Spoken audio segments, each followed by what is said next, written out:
Bonjour à tous, je suis ravie de vous retrouver pour la question du dimanche. On va commencer tout de suite en prenant la question et pendant que je touille ma boîte, je fais plein de bisous aux copinous, copinettes qui participent aussi à la question du, que vous retrouvez aussi sur différentes chaînes. Alors,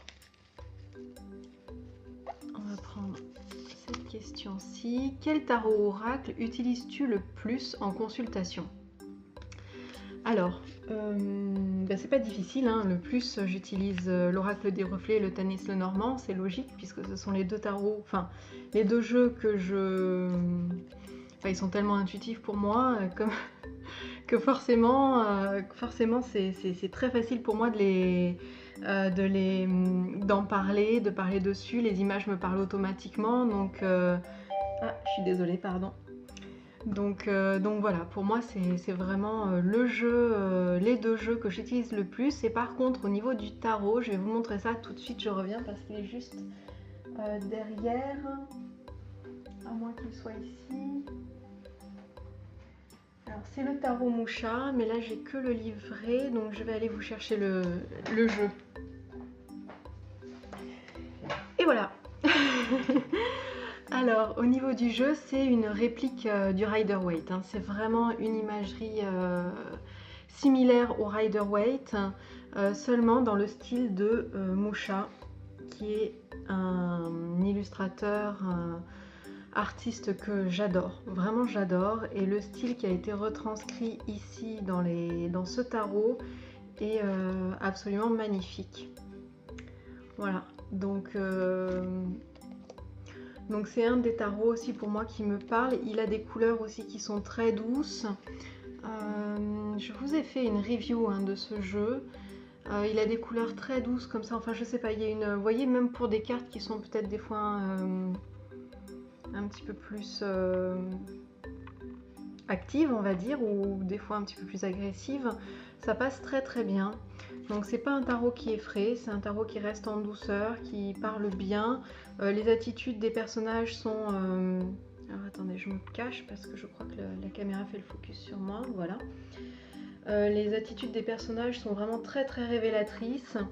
Donc ça c'est vraiment très sympa pour interpréter un tirage. Voilà pourquoi j'utilise ce jeu-ci aussi.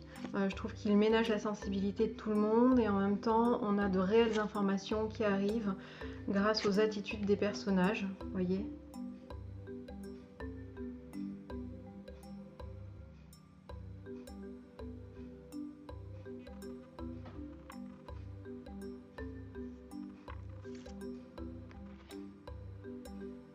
Voilà. Voilà, bon pour ce dimanche ça aurait été une toute petite question. Qu'est-ce que je pourrais rajouter d'autre ?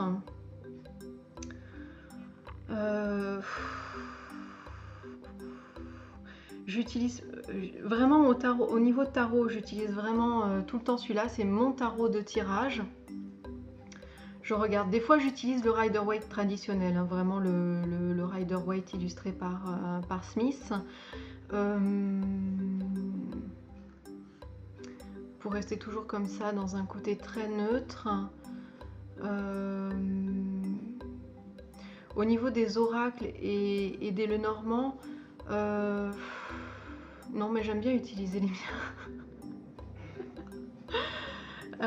Disons qu'ils se complètent très bien parce que souvent je fais, si vous avez déjà fait une consultation avec moi, vous le savez, souvent je fais déjà un petit point sur la situation en utilisant le Tanis justement, où je vois un petit peu tout ce qui se passe au niveau travail. C'est ce qu'on peut faire avec un Lenormand, ça c'est super intéressant.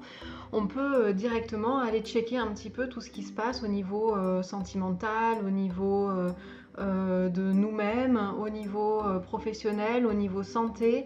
On a toutes ces petites informations là qui arrivent avec le Lenormand qui est super intéressante à avoir, qui nous donne une base de travail.